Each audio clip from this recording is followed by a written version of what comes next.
Review of all things related to singing. So in order to do that, I'm going to sort of structure our session today, and I'm going to be doing this every time I need a click, I guess.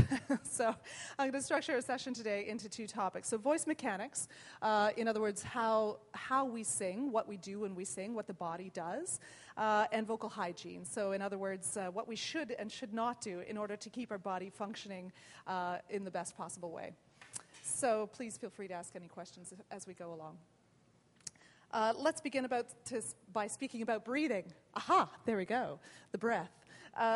Breathe, in fact. Of course, all of us in this room are experts to some extent at breathing. I can pretty much guarantee we're all breathing right now. So good for you. We're still alive, happily. However, the breathing that we do for singing is somewhat different than the breathing that we do when we are just breathing to live. When we inhale, for example, there are two primary muscle sets that are involved, and the first is the diaphragm, and the second are the intercostal muscles. The diaphragm is a dome-shaped, or as this guy calls it, a parachute-shaped muscle that sits across the body, and it's right up under your rib cage. So we often hear that the diaphragm is around here, but it's not. It sits like this under the rib cage, right around the level of the bottom of your rib cage.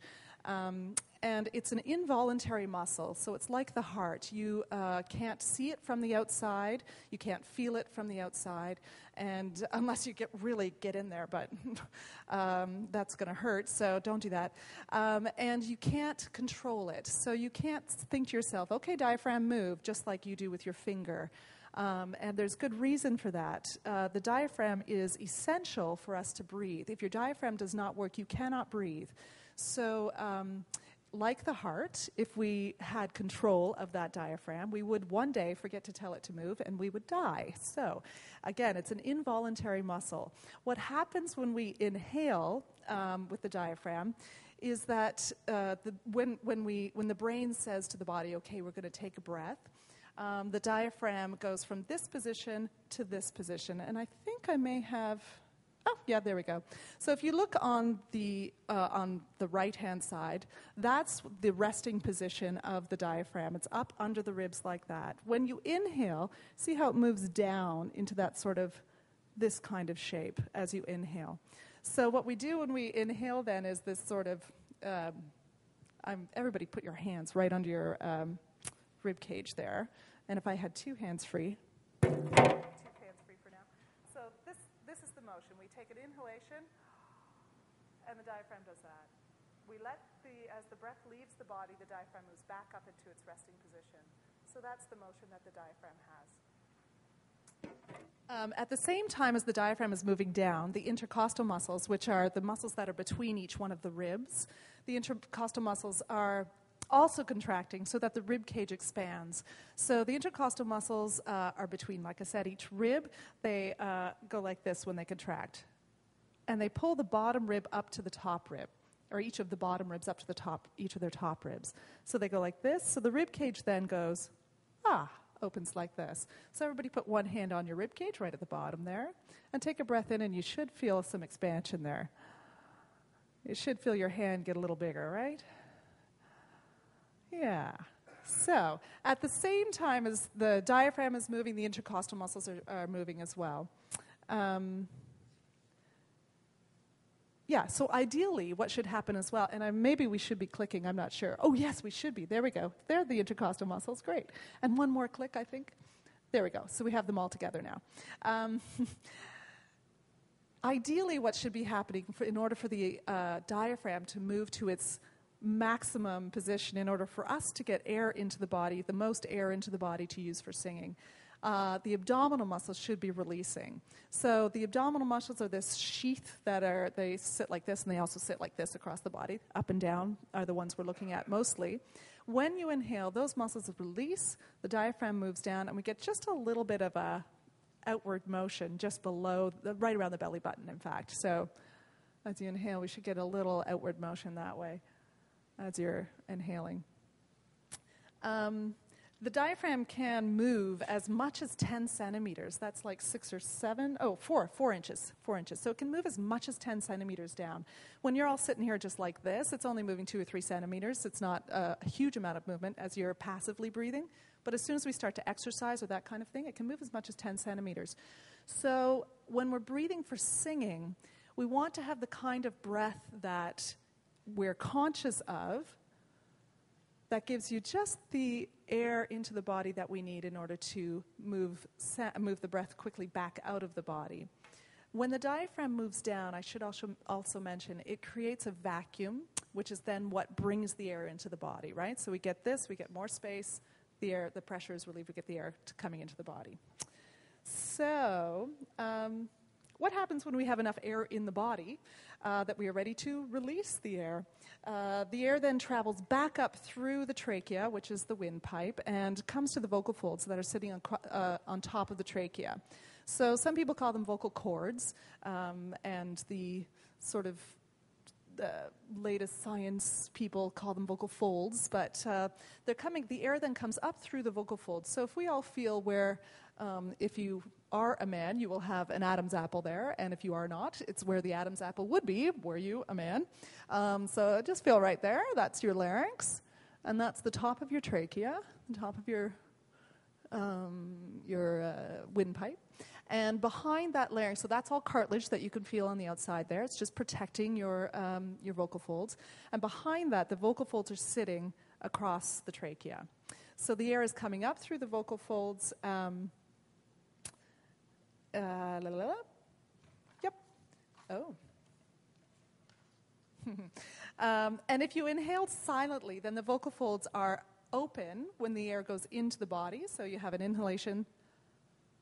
Vocal folds open, the air goes into the body. As we exhale then, the air comes up under the vocal folds close slightly and stops the airstream from flowing back out of the body. So some pressure builds up under the vocal folds, and then the vocal folds are sort of blown apart. They kind of come apart a little bit. And then the pressure is relieved, so the vocal folds close again, and then the pressure builds up, so they open and they close, they open and close. And this is when we're making a sound. And this kind of moving back and forth, they're sort of making the air molecules get closer together and farther apart, get closer together and farther apart.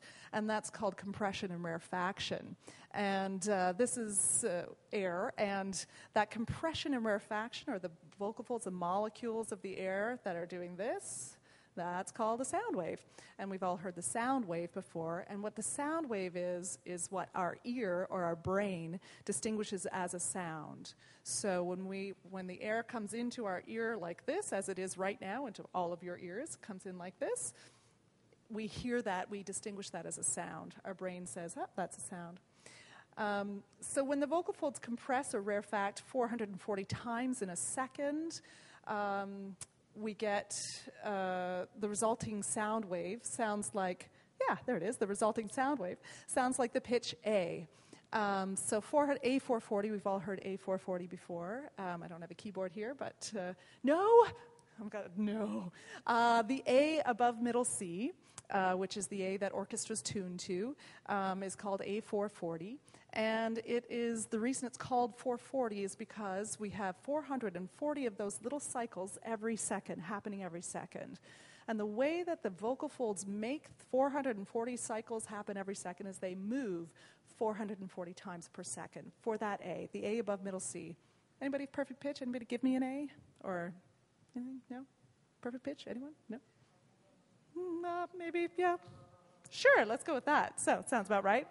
So that's an A. Let's say that's an A. So we got 440 times per second. My vocal folds just moved. So if I go down the octave, 220 times per second, my vocal folds move. And if I go up the octave, 880 times per second, the vocal folds move. So there's breath moving through the vocal folds. We get this. And I should click again, because when you hit a tuning fork, next one, there's the A. That's the A I was just talking about. And the frequency, or how many times this cycle happens per second, of course, is called the frequency. And A440 is 440 times per second is how many times the vocal folds move. Okay, so it's the wonder actually of creation, it is. So when you hit a tuning fork, there it is. When you hit a tuning fork to produce a frequency, for again, those two little tines are engineered to move the sound, to move the air molecules 440 times per second, so that we hear an A. When you pluck a guitar string, for example, the guitar string has enough tension on it, again, that it is able to move the air molecules like this 440 times in a second for an A. All right. So this is a really simplified version of the science of sound, but I kind of wanted you to have an idea of what was happening as we're creating sound and how the body is doing that. So that's our foray, if you will, into sound and science. And let's get back to the air, because at this point, the air that is in our body hasn't made it past the vocal folds yet, right? We're just talking about how it goes through the vocal folds. But of course, it has to come up through the vocal tract in order for us to actually hear it. So here's the vocal tract and articulators. You can't see all of those words up there, but the vocal tract, or the space from your larynx to essentially your nose, is divided into 3 sections, we call them, and pharynx, they're divided into pharynxes and blah. Pharynx is just a fancy word for a tube. And this is a diagram of someone with their mouth closed. It's difficult to see their tongue here because it's not an ideal setup, but you can see how big the tongue is. And if you all feel underneath your chin here, you'll see that muscle is the tongue that you feel down there. That's the tongue. So it goes from this all the way down into here, the tongue. And epiglottis, all that stuff is in there. And can you see where the they say vocal cords, but you see where the vocal folds are? Just below there. Can everybody see where? Yeah, on there. So that little tiny space between the larynx, which is here, and how it gets out here, this little tiny space called the vocal tract, and that little tiny space, the shape that the air goes through as it comes through that little tiny shape, and that little tiny space, and how we shape that, and the shape that we have inside is what gives us all a unique sound. So I am unique. My facial structure, my bones, all of the muscle structure, all in here. The shape is completely unique, clearly, because I am, as all of you are, and that is why my sound is completely unique. And that is why you can use a voice sound to recognize people the same way you can use a fingerprint. It's absolutely unique.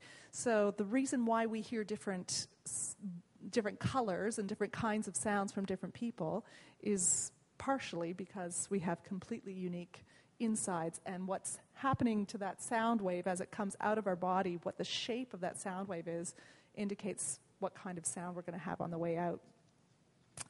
I think we'll go to, one more, good. So in here, you can see there the upper lip and the lower lip. You can see the teeth and the bottom teeth. You can see where the tongue is here. And we can see as well, I'm just going to point out where the soft palate is. So if you all feel with your tongue all the way to the back of the roof of your mouth, you feel to the front the hard palate. In the back, there's that soft part. Soft palate. So sometimes called the velum. So the back, there's that soft palate. If the soft palate is what is the sort of guardian, if you will, to the passageway to the nasal pharynx, or the oral, or the nasal cavity, right, behind your nose, and it differentiates the 2 paths that the air can go as it leaves your body. So the air can come out of your mouth, all out of your mouth, or it can come all out of your nose, or it can come half and half. Yeah? If the soft palate is up, and we have a little bit of a yawn feeling back there, the soft palate is up, then the passageway to my nose gets kind of cut off, and all the sound comes out of my mouth, and I sound more like an opera singer. Mm-hmm. If the passageway is completely closed down, it's completely, and the soft palate's completely low, then all of the air comes out of my nose, and I sound like a country singer, right? So, not that that's a bad thing, just saying, that's what happens.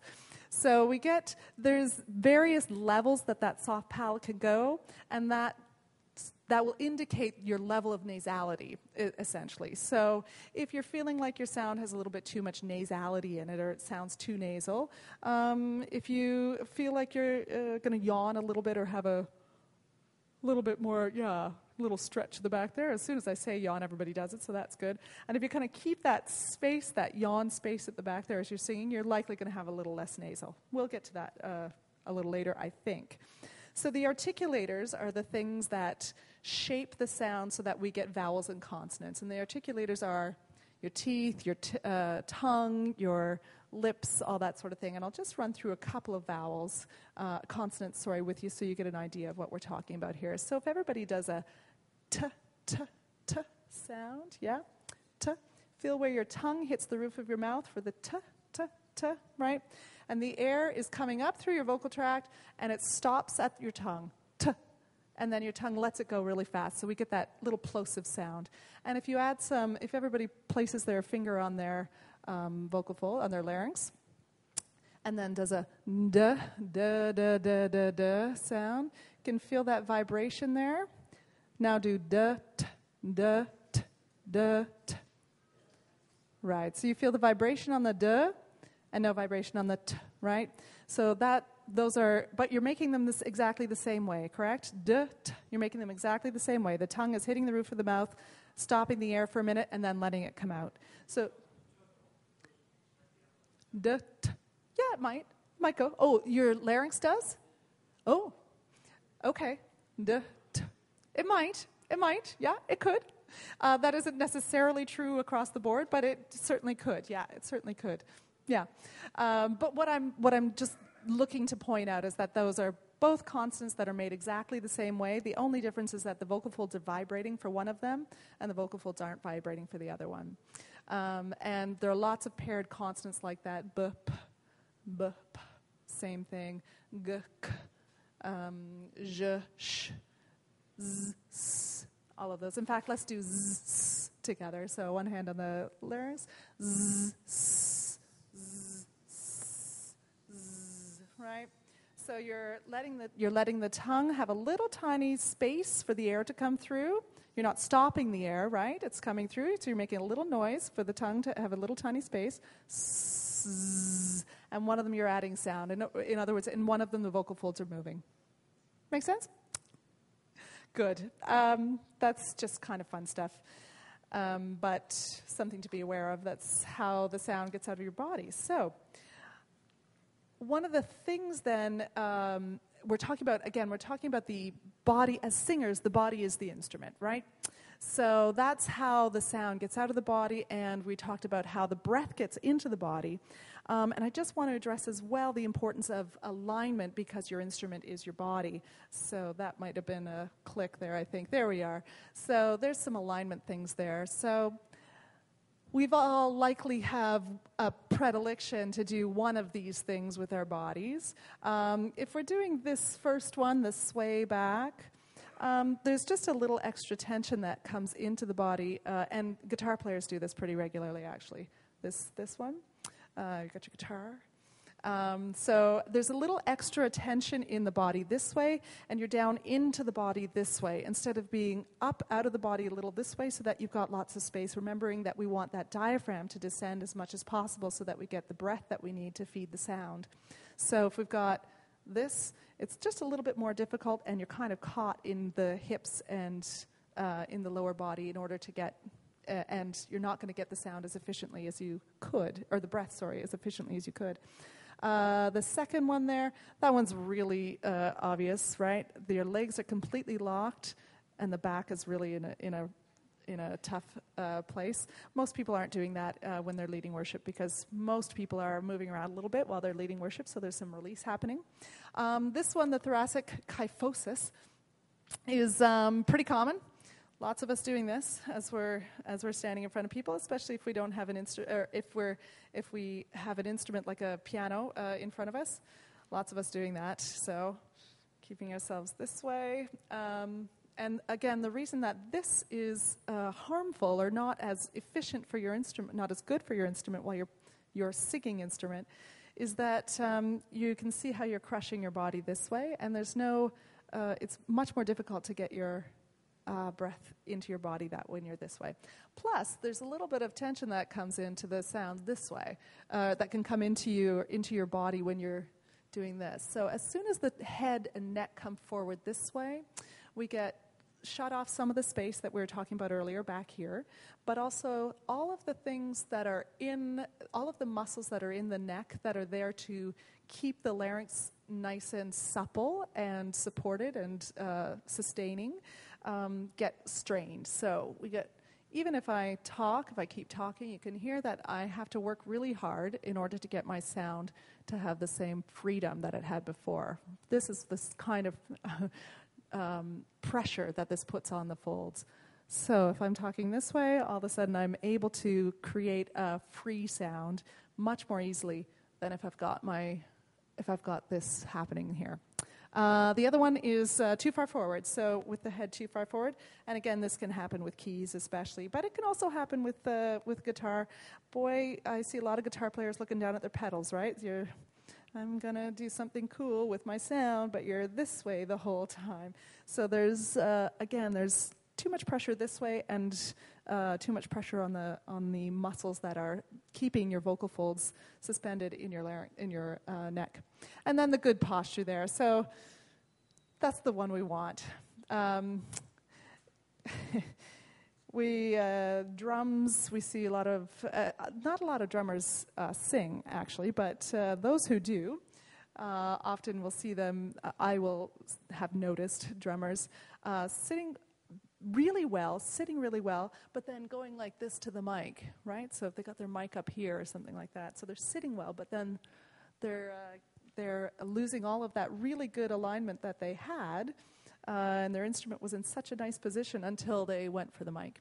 So these are things to think about when you set up your mic, and these are things to think about when you set up your instrument. I'm a relatively tall person, and I lead with keys, so I always have my keys set up. I always wear flats first of all, because otherwise there's no way that I can't find a stand that's sturdy and tall enough for me. So I lead with flats, but I have the keyboard as high as I can with still being sturdy, so that I'm not leaning into it and I'm not giving myself any opportunity to come down in my body. Yeah? Keeping yourself this way. And I like to have my mic this way so that I have right in front of me. So I've got it right in front of me. I like to have my mic that way, or head mic, but so that I don't have any reason to go into it this way, and I have no reason to come into it this way, and I try not to have it too high so that I don't have any reason to go to it that way. So you can set up your mic so that you have every reason on a boom or something like that, but set up your mic so that you give yourself the best opportunity to keep your vocal instrument in the best shape possible to sing. And it's the same with guitars. So guitar players often have you've seen them, where they got the guitar like down at their knees, or it's equally bad to have your guitar way up here, right? Because all that tension up through your arm and all the way up through there, it's just, why do that to your instrument?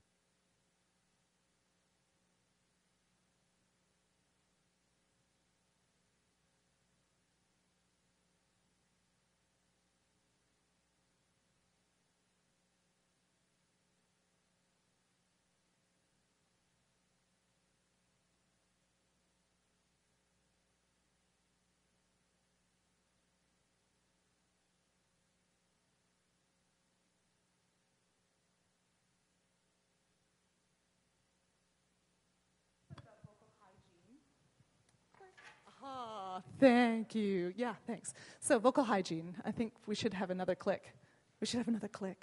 Click. There it is, vocal hygiene. Oh, and yes. So before we even talk about hydrating, let's talk about mucus, because mucus is in fact our friend. As vocalists, mucus is our friend. I know, nobody thinks that, but it truly is. You heard it here first. Everybody feel the inside of your cheek with your tongue. Feel that. feel how it's kind of slippery and slidey, the inside of your cheek? The vocal folds have a layer of mucus on them that is very similar to what's on the inside of your cheek. So the reason they have that layer of mucus, though, is so that they can vibrate 440 times per second and not get hurt. That layer of mucus protects the vocal folds. It keeps them operating healthily. So the thing is that the mucus that we want as vocalists, we want it to be smooth and slidey and clear, like on the inside of your cheek.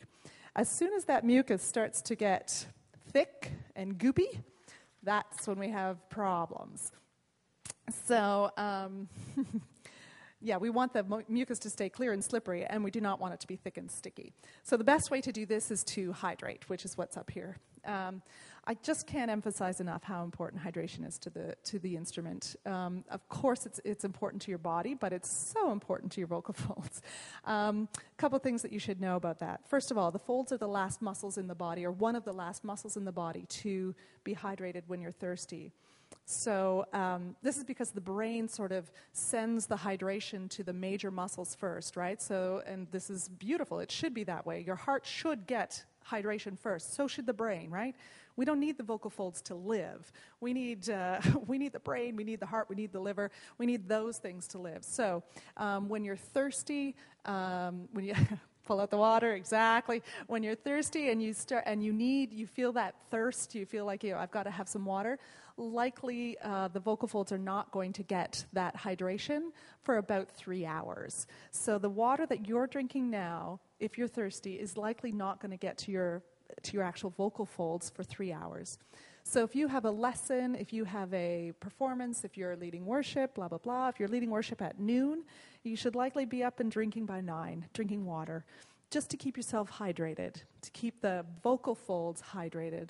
And the great thing about this is if you do that 3 hours before, you've peed like 2 hours before, right? So that's good. If you take your hydration 20 minutes before you get on stage, you're going to have to pee 20 minutes later.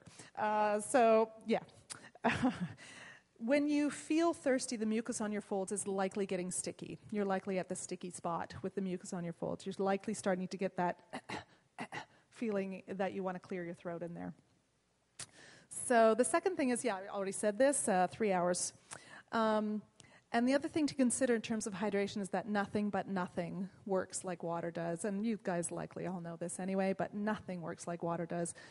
Juice just has too much sugar in it to natural sugar, sure, but it has too much sugar in it to really give the body has to deal with the sugar, and the water just doesn't get to the body the same way, in the same efficient way that if you're drinking water. Don't even get me started on pop, of course. Coffee and tea have caffeine in them, and they dehydrate the body. I have lots of students who drink coffee. I don't like it, so I don't drink it, but I have lots of students who drink coffee, and I have no problem with that. But just try to have as much water as you do coffee. So do try to make up for the dehydration that you're causing your body with the caffeine. Laryngologists say to sing wet and pee pale. Laryngologists are voice doctors, so sing wet, pee pale. So that's a good rule. The long and the short of it is that if it's good for your body, it's good for your vocal folds. So and your body is your instrument, of course. So the other thing to avoid is allergens. So food allergens, lots of people have. These are things to think about.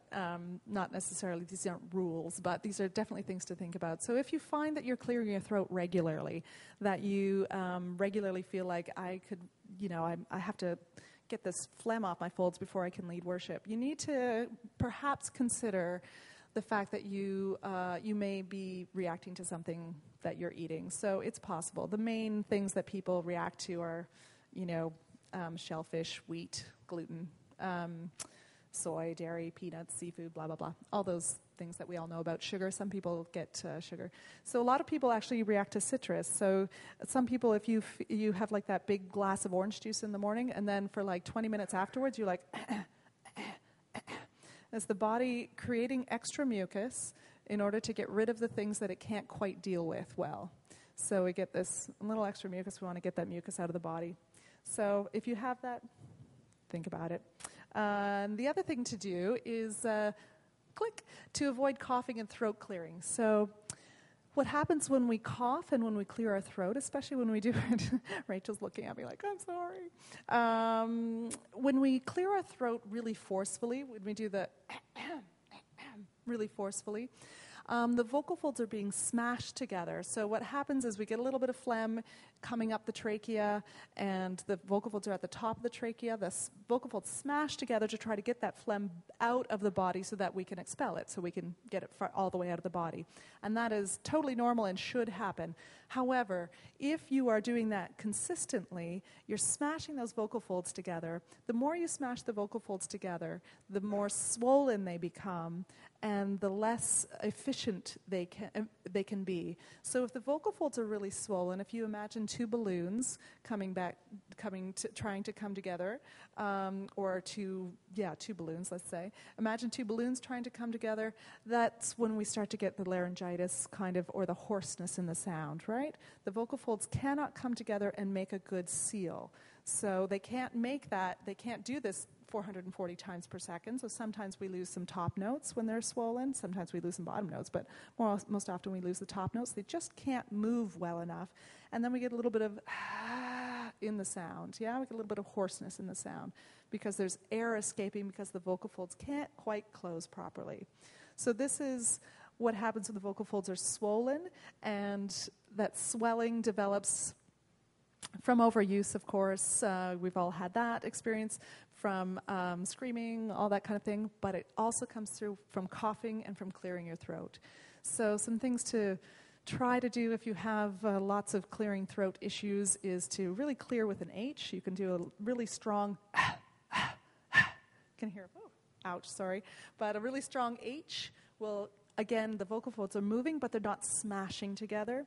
You can do a strong swallow so that the phlegm goes down the esophagus and into the stomach. You let the stomach take care of it instead of getting it out of the body, so you can swallow it really hard. And you can try to hydrate so that you don't, and stay away from allergens, anything that's going to actually cause you to have more mucus, so you don't have to, don't have anything to expel.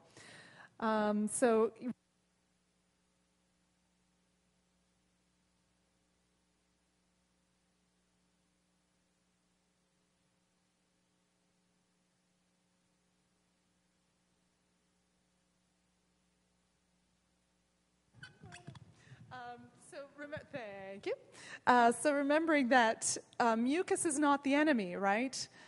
Yucky mucus is the enemy. Sticky mucus is the enemy.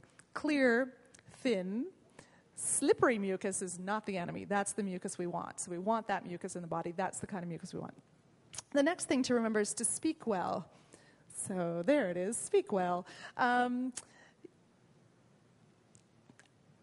We do not practice enough, clearly. None of us do, ever. We don't practice enough. Not to put anything on you, but it's just true. We never practice. We can never practice enough. There aren't enough hours in the day.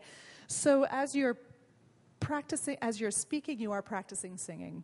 So the kind of voice that you use in your everyday speaking is likely going to mirror the kind of problems or the kind of great things that you have in your singing voice. So if I speak like this without using my breath, I stopped using breath there, and I let the voice come down, and I'm sitting it right low in my body. You can kind of hear that it's a little bit grumbly, right?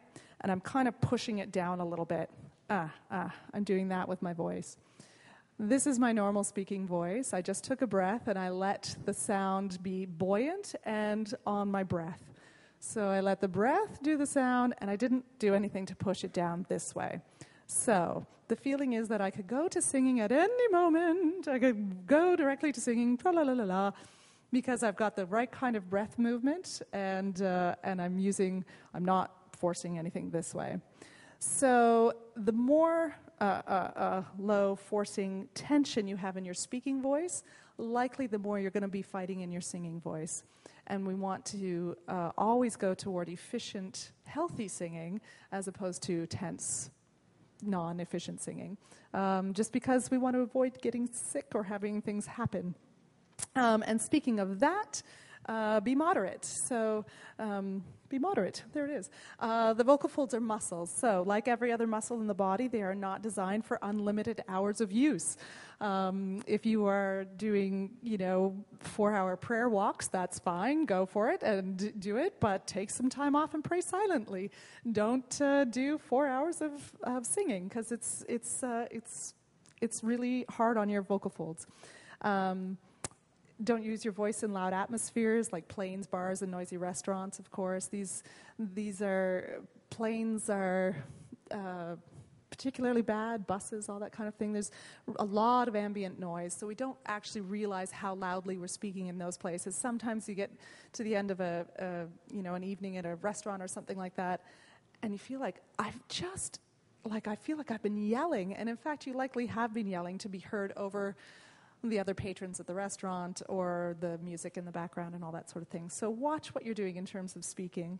Know your limits. They may be different than that of your friends and colleagues. Avoid strenuous voice use, especially when the body is abnormally fatigued. So as soon as we're tired, don't get a good night's sleep, we go into the body this way, right? And we stop using the breath. So we get right down on the folds that way. We stop using the breath and we're in the body this way.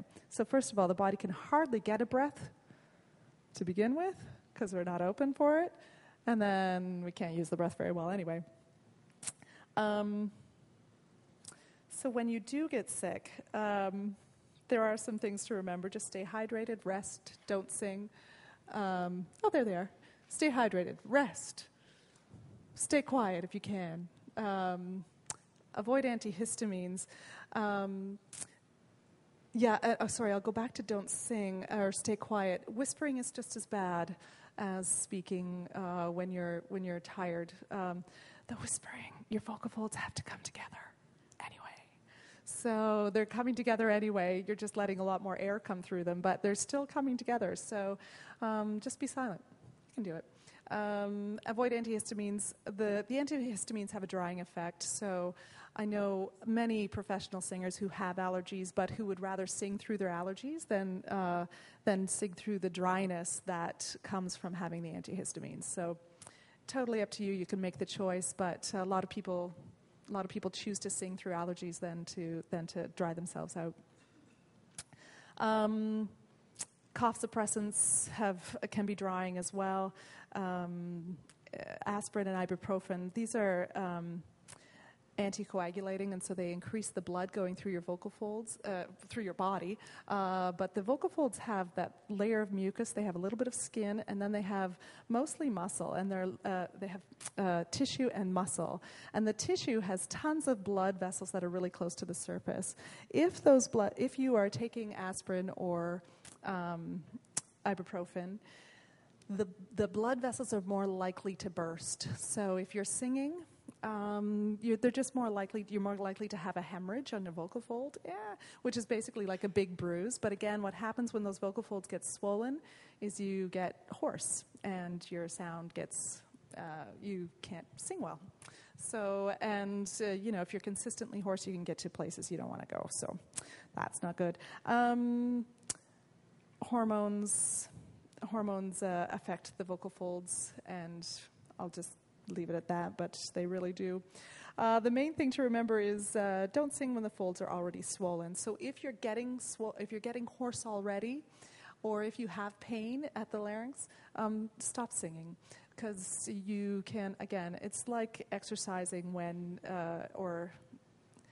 it's not quite the same as exercising when you have pain in the muscles already, but it's like running on a broken leg. I don't know what it is, but you can really increase the level of injury that you already have. So, not to scare you, but one thing that the final thing that I'd like to address today is under the heading of vocal hygiene is warming up and warming down. And I think, there we are. So if we think about the instrument, again, the instrument is organic, right? So it's not like a guitar that you strum it, you put it in tune, and we're fine. Or a keyboard, turn it on and it's fine. It's an organic instrument, so it needs to come from its place of wherever it has been, fatigue, tiredness, I've been sitting all day, whatever it has been doing, to getting to the place where you can use it efficiently or play it efficiently. And so the ways to think about this, I think about warming up as three main things. So the body, body, breath, and voice. So I think, there they are. So the body, breath, voice. So the body, we want to stretch and open. All the muscles that we want to open for singing are in the sort of upper torso and middle torso, right? Any kind of stretches that are going to get those abs to release. Any kind of release in the shoulders so that you're releasing the stuff that's holding the vocal fold, holding the larynx. And it kind of stretches this way. We'll do some of these in a minute as well. Anything like that, stretching, that's just going to open up the body. A little bit of knee bending to get yourself released in the body, anything like that. Then some breathing, and we can all do the breathing together. So I have to put down the mic, I think, but maybe I don't have to. So if everybody sits up really well, first of all, we'll do a little bit of breathing first. And one hand on your belly button, remembering that the abdominal muscles are going to be releasing in order for the diaphragm to descend to its most useful position to us. And then as we're inhaling, it's going to be as silent as possible because the vocal folds are going to be open and the air can go into the trachea, right? So let's do an inhale for maybe 3 beats. So it'll sound something like this. Didn't sound like anything, did it? Yeah. So, but you will feel some movement at your belly button. Try it again. Try it all together. So on your mark, get set, breathing in, 2, 3, and then release it. 2, 3, and breathing in, 2, 3, and release it. 2, 3, and we'll just do one thing all together to kind of make sure that we're all feeling the same kind of movement. Let all the breath out together. So you're going to let all the breath go to into this area. And your belly button's going to go toward your backbone. So let all the breath out. Let all the breath out. And now, you feel that a little bit that way. So let all the breath out, belly button toward the backbone. And inhale. Nice, very silent too. Good for you. Good for you. One more time. Let it all out. And inhale. And you should feel that should kind of click you into the movement that the body is making to inhale. This is the kind of inhalation that you want to be going toward as you're singing. This isn't necessarily every single second of every single song. And of course, it's not something that you should be thinking about while you're worshiping. However, that's what practicing is for. So as you're sitting here or as you're sitting anywhere, somewhere hanging out, or you're at home, or you're doing the first song of your rehearsal practice, that can be one of the things you're thinking about. Every single breath I take, it's open, it's silent, and I felt a little movement at my belly button. Does that make sense for the breathing? Yes. And you could do, so I did a 1, 2, 3 exercise. You can make that exercise go to 4 and 5 so that it's a really centering exercise, actually. You can do this kind of exercise where you breathe in through one nostril and then out through the other nostril. Then you breathe in through that nostril and out through it. I think it might be a yoga exercise, but we can all try it together. So you're going to breathe in through one nostril. Good. And now let it out. Stay on that one and breathe in. Good. Now let it out. Stay on that one. Breathe in. And that one's just a direct way to feel the breath. Again, because it's coming through a smaller area, it's coming in through the nose, just one nasal passage. It's really direct. You can feel it moving right into your body, really immediate. It's an immediate way to get the breath in and kind of feel it immediately. And you can do that kind of breathing while you're loosening yourself up. So you could do this. So I'm breathing in for 3 beats, and then I'm breathing out for 3 beats while I'm just feeling the loosening happening at the torso. Or you can do shoulder movements, anything like that. So once you've done some, you can do some panting too. All the sound that I'm making is at the front of my mouth. It's not at the back, right? If I'm making it at the back, it's too drying. It's too drying, and the vocal folds are closing. So we all at the front. Everybody together, one hand on your belly button. Do a little bit of panting. That was pretty good. That almost sounded like a dog over there. That's all right. So you can feel that movement. And again, this is sort of just waking up, or what did I say there? Oh, activating the breath. It's just activating the breath. And then you start to, once you've got your body stretched and your inhalations going, then start to look at the vocal folds and what we can do with the sound. So you can start with some humming, which is always nice. We'll do a little bit of humming. So inhale like we just did. So maybe for about 2 beats of inhalation, it's quiet, it's open, and your belly button's moving. And then I'll just pick a note and we'll do some humming. So it'll sound like this.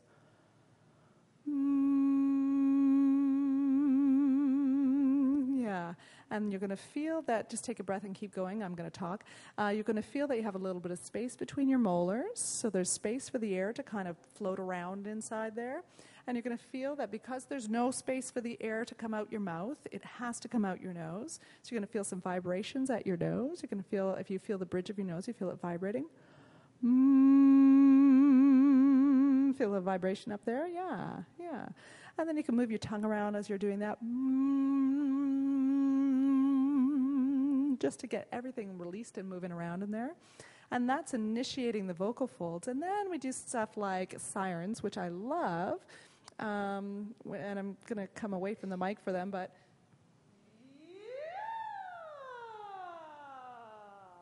And the reason I love them, the reason they're really fabulous, is because when we speak all in one range. When we sing, we speak within a certain pitch range, yeah? When we sing, we often go well beyond that pitch range that we're using when we're speaking. So the vocal folds are used to vibrating at a certain rate, right? And they're used to being at a certain, they lengthen and they do other things as well. So they're used to vibrating at that one rate and being a certain shape. So what we want to do with this kind of that kind of thing is we're getting the vocal folds to vibrate at lots of different pitches with lots of different rates, as well as getting them to stretch, because as they get higher they stretch, and letting them come back together, because as they get lower they get a little thicker and they come together a little bit. So let's all do a couple of those together. So you're going to take your breath first, and then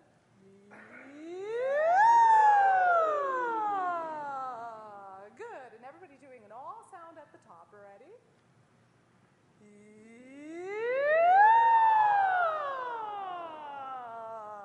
Exactly right. And those are great to do at the end as well, because once you've done a worship set, you've been singing for an hour or so, maybe, or less, or maybe more. And again, you've been singing at a certain rate and a certain vibrancy. And you've been using a certain kind of breath to do that. So this is a really nice warm down at the end. Ooh! And the humming as well is really nice to do at the end as well. Just to give your vocal folds almost like a massage, right? They've been working really hard, and now you're going to just let those muscles release and do what they like to do best. Another thing that's also really lovely is the lip trills. And Jonathan likes lip trills too. Yay. So lip trills are these guys. Everybody together. Here we go. Good. Not everybody can do them, I'll just say that. But if you can do them, they're really lovely. They're really great. What happens with those lip trills is the breath energy must move really consistently in order for your lips to keep moving. And this is the same kind of energy that we have to have in order for the vocal folds to keep moving the way that they need to move. So it's a really nice, and again, if we go all the way up through the range, all the way up and down through the range. Again, this is a really great way to just kind of massage the vocal folds at the end of a set or at the beginning of a set. So the things as you're beginning to sing, what I like to think of is body, breath, voice.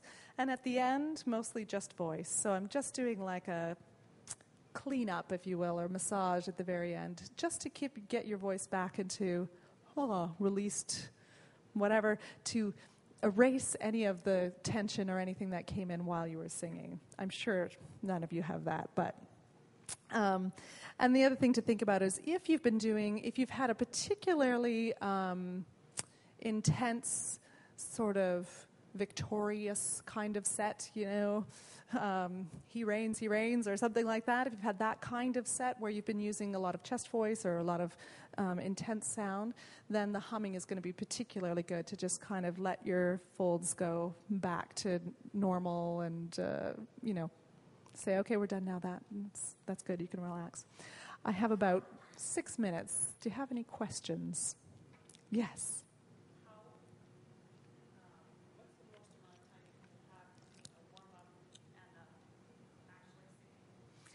What's the most amount of time? Do you know? Oh, I see what you mean. Oh, you know what? That's an excellent question. And I tend to do my warm up in the morning in the shower. So then I feel good to go all day. But keep in mind that I am also really aware of how I'm speaking all day as well. So when I go to sing, I don't necessarily need a warm-up by the time I go to sing. So it kind of depends on what you've been doing all day. If you've been speaking all day, you're likely pretty warmed up, and I would just get the body and breath activated. Yeah. There's no set time, though. It's kind of, you have to work it out personally, what you feel. Yeah. Did you have a question? Yeah. Oh, right, yeah. For how much time should you take? Like 5 minutes. It's not a huge amount of time to take to warm down. Is that what you mean?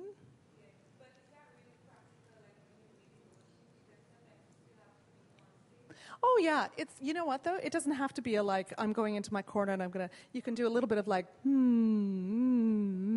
just humming, releasing breath inside. Yeah, yeah.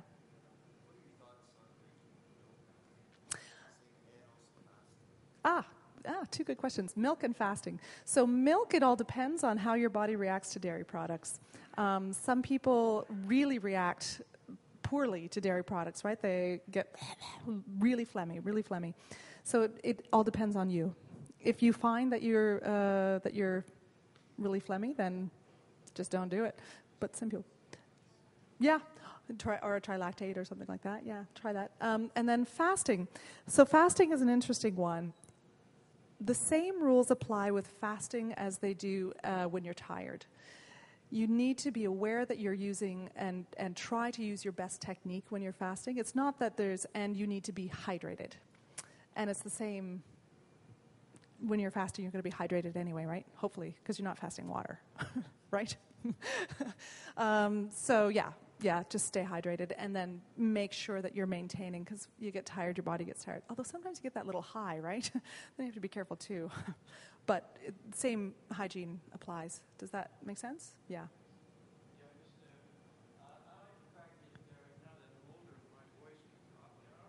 Yeah.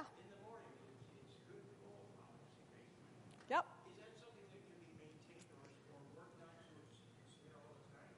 For you to have the lower voice, yeah.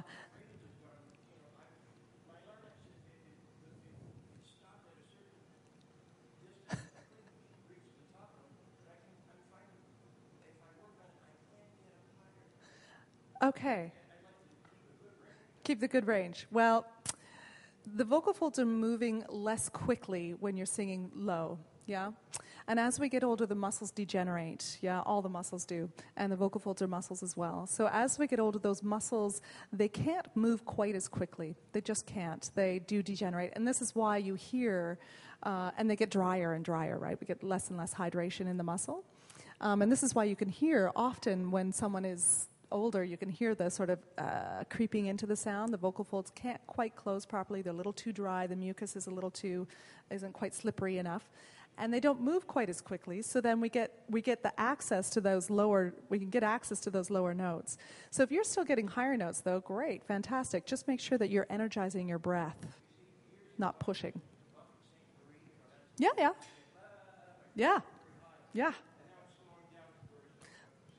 This is a good thing. Your muscles are releasing. That's fantastic. It's not a bad thing. Did you? Yeah. The air moves, sorry? Sure, yes. Well, if you have a missing tooth, it's going to affect how you create some of the consonants that have teeth involved to make them. So a T, an F. If there's more a space, right, because you're missing a tooth, if there's more space for the air to come through, it's just going to affect the quality of your consonants. It's not going to affect the quality of your sound. Yeah.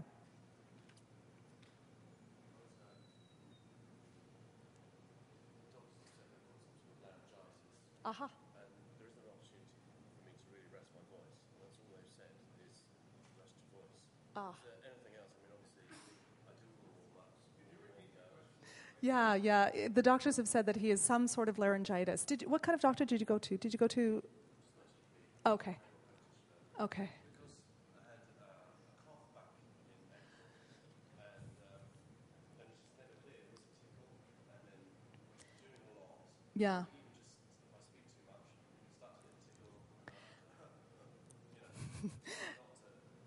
You sound a little stuffy right now as well. Are you a little stuffy right now? Oh, okay. Yeah. I am not a doctor, and I would say that you should maybe get a reference to an ENT, like to an ear, nose, and throat specialist, a laryngologist, otolaryngologist, if it's not clearing up. There isn't, other than voice rest, unless I knew exactly what it was. Oh. Drink a lot and go see an ENT if you can. Try to get to a specialist to make sure that what it is just swollen vocal folds. Lots of other things can make that laryngitis happen, and if it's if it's a hemorrhage, if you've got a hemorrhage in there, or if you've got a polyp, for example, or a node or something like that. If you've got something, there are lots of things that can kind of grow on the folds that. And if you had it came out of a cough, is that right?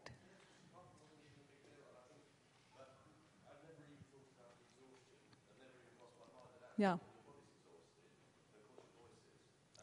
Absolutely.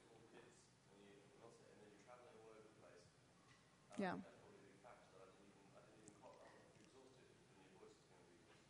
Absolutely. The kind of breath that you're using right now to get the sound to me is going to be good for you. Yeah? If you're letting it sit back a little bit, that's practicing as you're, practicing bad habits. But the kind of breath that you're using to get the sound to me now, use that all the time. Just to keep it going. And all I can say is go see an ENT. Go see someone who can really tell you what it is. Because if it hasn't gotten better with rest, although you haven't really been doing rest. Okay, good. All right. You may be. Yeah, you may be. Well, it's just because we don't know what it is, right? Don't know what it is. It could be anything. Could be anything. You need to just figure out. Yeah, there's nothing. There's nothing. No, keep drinking and keep doing all the things that you know to do to stay healthy. But yeah, rest as much as you can. Go see an ENT. Do I need to clear up? Was there one other, or are we good? Yeah. Is vocal coaching a necessary step for professionals to take? Professional what? Professional singers. What kind? Lots of kinds of singers. Do you mean like a coach? Classical singers all do. Every single classical singer has a coach of some description. Musical theater singers often do. Most non-professional, non-classical singers go to a coach when they run into problems. So they go, right, Jonathan? You go, and then you hit a wall, something happens, my voice is not the same. You go see a doctor, the doctor says you're singing badly or something about your technique isn't right, so go see a coach, and then a coach gets you back on track, yeah. Great, you're welcome.